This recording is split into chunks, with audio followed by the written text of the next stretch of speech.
اعوذ باللہ من الشیطان اللعین الرجیم بسم اللہ الرحمن الرحیم۔ اب آتے ہیں ہم قصیدہ قوثریہ کے اوپر۔ تو آیت اللہ طحرانی امام شناسی کی جلد نمبر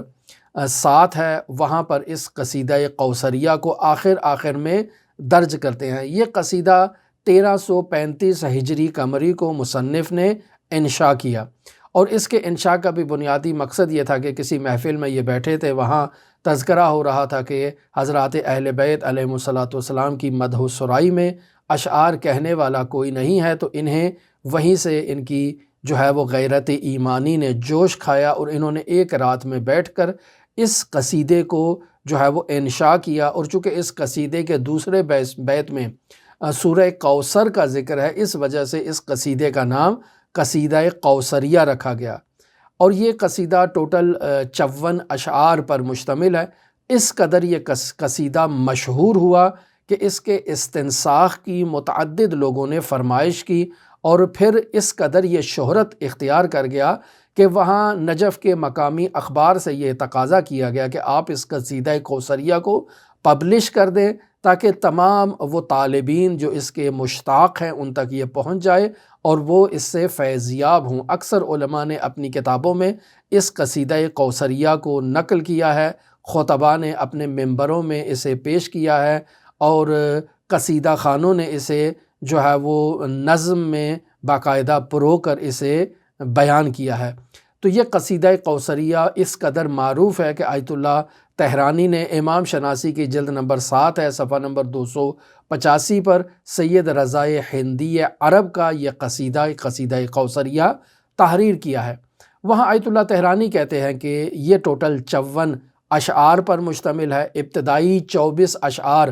رسول خدا صلی اللہ علیہ وآلہ وسلم کی جو ہے وہ ان سے توسل کے بارے میں ہے، جبکہ باقی کے 30 اشعار حضرت سید الاوصیاء امیر المؤمنین علی ابن ابی طالب علیہ آلاف و تحیت و ثنا سے توسل کے بارے میں، مدح سرائی کے بارے میں، ان کے فضائل و مناقب کے بارے میں یہ باقی کے اشعار ہیں۔ آیت اللہ طحرانی امام شناسی میں یہ تحریر کرتے ہیں کہ یہ قصیدہ قوثریہ علماء میں مشہور ہے کہ یہ مکمل امیر المؤمنین علی ابن ابی طالب علیہ آلاف و تحیت و ثنا کی مدح و سرائی کے بارے میں ہے،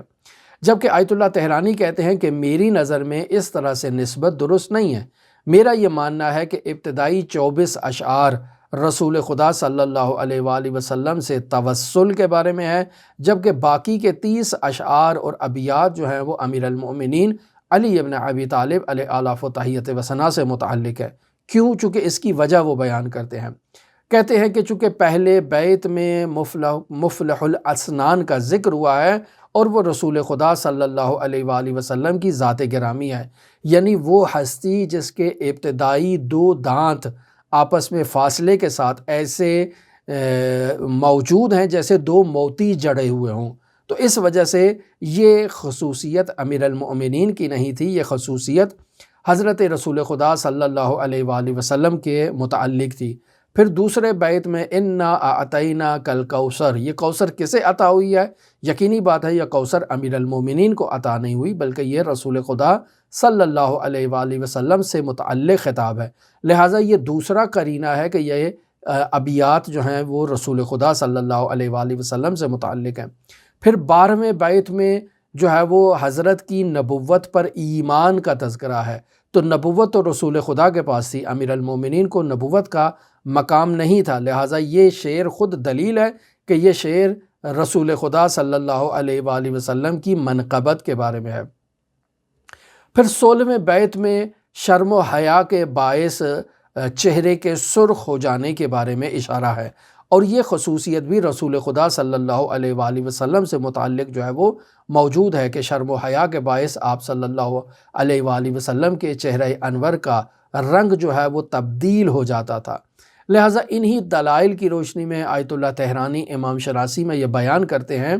کہ ابتدائی 24 اشعار رسول خدا صلی اللہ علیہ وآلہ وسلم کی مدح سرائی کے بارے میں ہے، ان سے توسل کے بارے میں ہے، جبکہ باقی کے 30 ابیات امیر المؤمنین علی ابن ابی طالب علیہ آلاف و تحیت و ثنا سے متعلق ہے۔ لہٰذا جہاں 25 نمبر شعر جس کا آغاز ہوتا ہے سودت صحیفۃ اعمالی وَوَكَّلْتُ الْأَمْرَ إِلَى حیدر، یعنی میں نے اپنے اعمال کے صحیفے کو، اپنے نامہ اعمال کو سیاہ کر دیا ہے۔ سیاہ کر دیا یعنی اس قدر میں نے اپنی زندگی میں گناہ کیے ہیں کہ میرا وہ صحیفہ اعمال، وہ نامہ عمل سفید ہونے کی بجائے سیاہ ہو چکا ہے۔ اب جب سیاہ ہو چکا ہے تو آخر میں وَوَكَّلْتُ الْأَمْرَ إِلَى حیدر، اب میں نے امیر المؤمنین حیدر کی طرف جو ہے وہ رجوع کیا ہے تاکہ وہ میری شفاعت کریں اور وہ میرے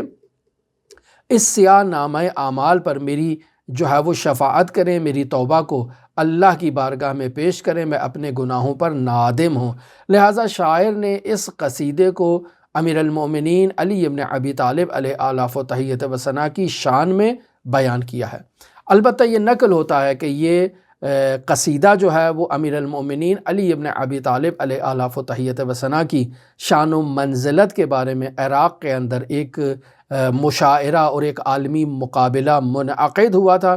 کہ جس میں امیر المؤمنین سے متعلق جو ہے وہ اشعار پیش کرنے تھے۔ تو یہ سید رضا ہندیہ لکھنوی نے یہ قصیدہ کوثریہ وہاں انشاء کیا، پیش کیا، اور بہترین سبق کا قصائد میں انہوں نے انعام حاصل کیا، پہلی پوزیشن حاصل کی، لہٰذا ایک ممتاز مقام انہیں حاصل ہے۔ اور وہ جو بیان کیا جاتا ہے لِكُلِّ بَيْتٍ بَيْتٌ فِي الْجَنَّةِ، کہ جو اہل بیت علیہم الصلاۃ والسلام کی مدح و سرائی کرے اور ان کی شان و منزلت میں شعر کہے، تو لِكُلِّ بَيْتٍ، تو ہر شعر کے بدلے میں بَيْتٌ فِي الْجَنَّةِ، انہیں جنت میں ایک مقام حاصل ہوگا، ایک بیت حاصل ہوگا۔ لہٰذا آیت اللہ صادق تہرانی ان کے لیے دعا فرماتے ہیں کہ رحمہ اللہ رحمتاً واسعہ، کہ اللہ ان کو رحمت واسعہ میں جو ہے وہ شامل کرے، وَحَشَرَهُ مَعَ مَوَالِيهِ بِمُحَمَّدٍ وَآلِهِ طاہرین، اور اللہ انہیں محشور کرے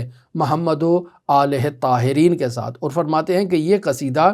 واقعاً ایک بہترین اور بے نظیر قصیدہ ہے۔ جس قدر انسان اس قصیدے کی قرأت کرے، انسان کا دل چاہتا ہے کہ وہ مزید اس قصیدے کے اشعار کی طرف رجوع کرے۔ آپ حضرات جو دلچسپی رکھتے ہوں، وہ امام شناسی کی جلد نمبر 7 ہے، جس کا اردو زبان میں ترجمہ ہو چکا ہے، پبلش ہو چکا ہے۔ آپ وہاں اس قصیدے کو تفصیل سے قرأت کر سکتے ہیں۔ دعا گو ہے خداوند متعال منجی عالم بشریت حضرت صاحب العصر، صاحب الامر، صاحب الزمان کے ظہور میں تعجیل فرمائے اور ہمیں حضرت کے اصحاب و اعوان و انصار کی فہرست میں شمار فرمائے۔ اللہم صلی علی محمد و آل محمد وعجل فرج قائم آل محمد۔